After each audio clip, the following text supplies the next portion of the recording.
that will prepare you. Now, for folks that aren't sure what bouldering is, it's just like rock climbing without the ropes, but don't worry, you don't go too high, Nicole. Yeah. There's a mat underneath. It's pretty safe. They also, I believe, have the rope option as well. Yeah, and you can stay as low as you want to. Like if you're comfortable on lower levels until you work up your body strength, you can totally do that. Bouldering is super fun. Ted and I were actually talking about the other day how we both really enjoy like indoor rock climbing and bouldering. So love seeing this open here. And don't let the lack of height fool you. It's still very, very much challenging. Oh, absolutely. Yes, it is. And it's a great way to have a fun workout, right? Yeah. If you want to get off that pavement and stop running. Yeah, certainly something to do inside if those rain chances get the best of us. Exactly. And we are looking at both today and tomorrow to hold on to rain potential. The mountains are already seeing some scattered showers. Between now and midday, it's mostly the mountains that get in on the rain, but pockets of storms pop up in the upstate this afternoon into this evening. Downpours, frequent lightning, and even some gusty wind are possible. Tomorrow morning dries out, but tomorrow afternoon we're right back to it. Here it is. Those afternoon storms start to pop back up. So in the 7-day forecast, we're going to hold on to this for another 2 days. Then from Sunday into next week, it begins to dry out and heat up. Kylie? We have an accident on South Carolina 269 Eiler Street at South Carolina 86 Anderson Street. Avoid that area if you can. Watch out for some of that patchy fog out there. I-85 southbound at mile marker 46. That's a stop at Malden Road. You can see traffic is moving along just fine. Another update for you in just a few minutes. Kylie, thanks. 6:56, brand new details in the death of a Greenville County teacher after a hit and run. We are live with a look at who they say is responsible and how you can help, coming up at 7. Taking a live look, Thornblade Club this morning, that sun peeking through the clouds as the golfers get underway for the second day of the BMW Pro-Am.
Committed to you.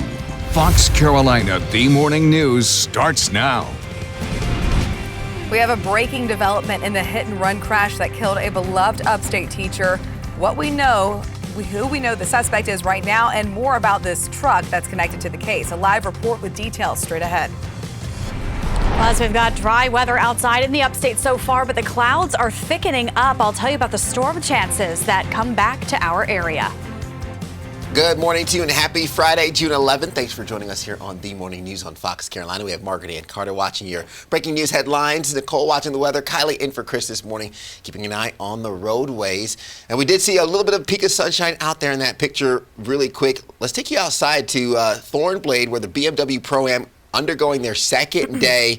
And you can see some of that sunshine blessing them this morning, Nicole, but we still have those rain chances, the storm chances. We need to watch out for those tee times, the rounds. Hopefully they can get things in without any interruptions. Yeah, yesterday turned out really good. I know it was hot and it was uncomfortably sticky at times, but they really didn't deal with the storms at Thornblade, which was great news. Today, it's hit or miss again. We are looking at dry weather likely over the next few hours, so they should be okay in the morning, but by the afternoon, both today and tomorrow as the tournament continues, afternoon storms will pop up. Now, Sunday, as they wrap up that game of golf, we will continue to see a little bit drier of a pattern, though it's not perfect Sunday. It should be big time improved.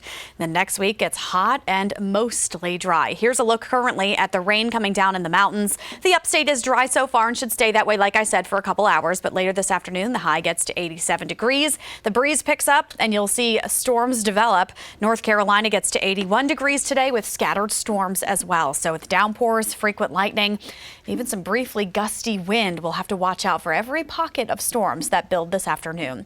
It's just after 7. Kylie, let's check in on the roads. Any busier now?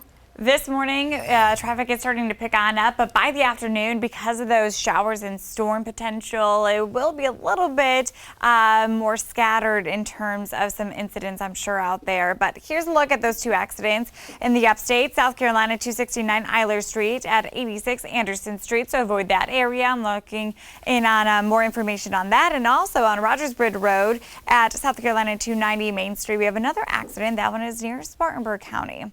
Now here's a look at I-85 southbound and mile marker 46. That exit is Malden Road. You can see traffic is starting to pick up, but still moving along just fine. Another update for you in just a few minutes. Back to our breaking news for the day. Right now, I'm following brand new information as we now know the name of a deadly hit-and-run suspect. Highway Patrol says they have an arrest warrant out for the man they say is responsible for the death of an upstate teacher. Now, we've been covering this story since day one, and Fox Carolina's Lindsay Gibbs is live in Greenville with some new important information for us. Lindsay. Yeah, that's right. And that news about the suspect came in late last night. That person is wanted at this time. And this morning we are looking for photos so that we can show you so you can keep an eye out. But we're on Swamp Rabbit Trail. This is actually the intersection of Sulphur Springs Road where the incident happened. Now take a look at your screen. This is the truck involved. Troopers now say it was driven by the suspect we found out is named Mantavius McMorris. Now these are pictures of the woman investigators say he killed, Carly Suka. Her husband just gave us these brand new pictures. Carly was a 5th grade teacher at Mitchell Road Elementary School and was just 33 years old. She was riding her bike through the Swamp Rabbit Trail on Sunday. Troopers say as she was crossing the intersection here on Sulphur Springs Road, she was hit by a truck that kept going.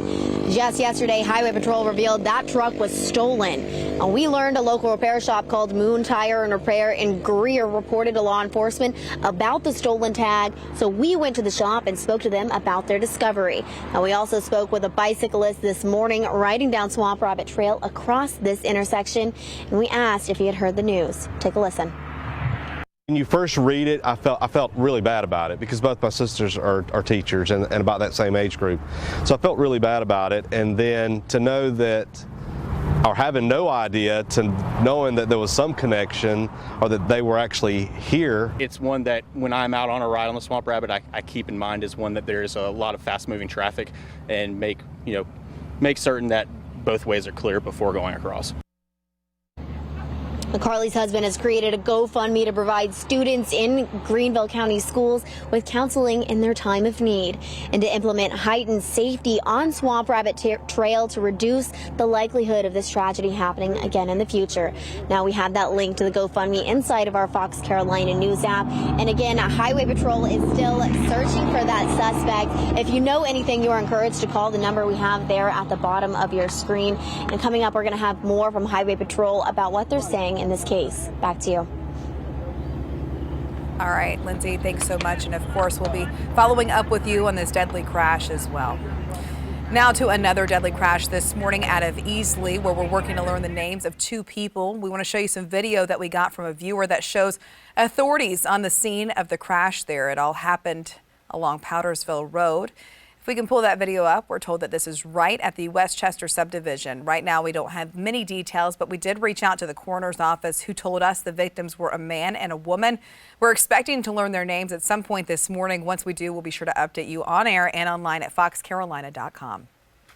Later tonight, the Easley community will remember a 16-year-old killed in a tragic car crash. That's right. The community is doing everything they can to be there for the family of Jordan Jenkins. A GoFundMe account was started by the Easley Touchdown Club. That's football boosters. So far, it's raised over $4,000 to help with funeral expenses. Jordan was a rising junior at Easley High School and a member of the football team. He was killed Wednesday morning on Pope Field Road. Tonight's vigil will be at Easley's High School football stadium at 7 o'clock. We'll be there live streaming it inside of our news app. So if you don't have it, download it now from your foxcarolina.com area or from the App Store. Margaret Ann. A major development out of Washington, D.C. this morning as we're following breaking news on Capitol Hill as a bipartisan group of senators reach an infrastructure deal, but it faces Democratic resistance. On Thursday, 10 senators agreed on a nearly $1 trillion proposal that would be spent over 5 years to improve the country's roads, bridges, and internet connection. This marks a fresh attempt to resurrect negotiations between lawmakers and the White House after talks fell through. However, several members of the Senate Democratic caucus threatened to oppose it. Now, the bipartisan group did note that changes could still be made, but say that this is a realistic compromise framework that would be paid for without any tax increases. Meanwhile, overseas, President Biden will join world leaders for the G7 summit today. So this morning, I'm following his agenda, and it's going to be in Cornwall, England, where the G7 summit will last through Sunday. Now, among the topics being discussed there is climate change, defense, security, and getting the global economy back on track in the wake of the pandemic. They will also commit to share at least 1 billion vaccines with the struggling countries around the world. President Joe Biden announced Thursday that the U.S. will be supplying half of that number. So I dug further into the president's schedule as he'll be meeting one-on-one with Queen Elizabeth today and will wrap his 8 days abroad with a highly anticipated meeting with the Russian President Vladimir Putin on Wednesday. Well, Fox Carolina is committed to you, and we are learning that one of the area's biggest festivals is returning. We're talking about Fall for Greenville. So the largest outdoor food and music festival will hit Main Street once again in October with a 3-day family-friendly event filled with food, drinks, and live music. Last year, the event had to be canceled because of the pandemic. This was good news. We went to local businesses with their reactions. They tell us that they're excited to have the event come back and welcome the foot traffic that it will bring. We have a lot of foot traffic. Anytime you have foot traffic, it's always helpful for all the businesses downtown. We're finally outside, and it finally feels like we're off of, probation of being at home. You know what I mean? So it's finally just being able to connect with our community, come outside, enjoy it, have a great time. We have great food, great music, and just the beautiful city of Greenville. 708 Fall for Greenville will start Thursday, October 7th, and run through that Sunday. Well, for today's big weather story, Nicole standing by watching things in Washington, D.C. Yeah, Ted, we are looking in D.C. this morning, and it's areas like this in the mid-Atlantic all under flash flood watches. A front's going to move through there, sparking rain and storms today and tomorrow, so the downpours are likely to cause at least some brief flood concerns in those areas. D.C. is kind of on the edge of some of these alerts. You can see it there up toward areas of Maryland and Virginia. Almost all of the state of Virginia, most of West Virginia, even parts of Kentucky and Tennessee, leading just to our mountain lines, are under these flash flood watches as a front comes through. Futurecast shows this entire area, really from the southern tip of Pennsylvania on down into the southeast here, widespread rain and storms come through today. We'll see it resurge again with the heat of the day tomorrow, and these are the areas under the highest alert just to our north and parts of Virginia and West Virginia. But locally, we could honestly see some scattered storms develop, bringing us brief flooding as well with these downpours. So we're going to look into this closely, and I'll have your local forecast coming up in a moment. Margaret Ann. There's now widespread outages in Puerto Rico after this major fire broke out overnight. I'm looking into how it all happened, and I'll have the latest next. Grace? We've got some good news for you this morning. There could be some extra money from the state waiting for you. We'll tell you how you can find out coming up in just a few minutes. I'm keeping an eye out for any accidents or slowdowns as you head out on the roads this morning. Another traffic update for you after the break. Let's take a look at yesterday's winning lottery numbers before we head to break. Midday, pick 3, 822. Pick 4, 4254 with a fireball of 6 for both. And your evening winning numbers. Pick 3, you're looking at 731. Pick 4 is 4763. Fireball of 5. And your cash 5 is 2, 3, 6, 18, and 27 with a multiplier of 2. We'll be right back right after this.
Hi, this is Bob Bright, and I just wanted to talk to you about 4!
You're watching Fox Carolina, the morning news.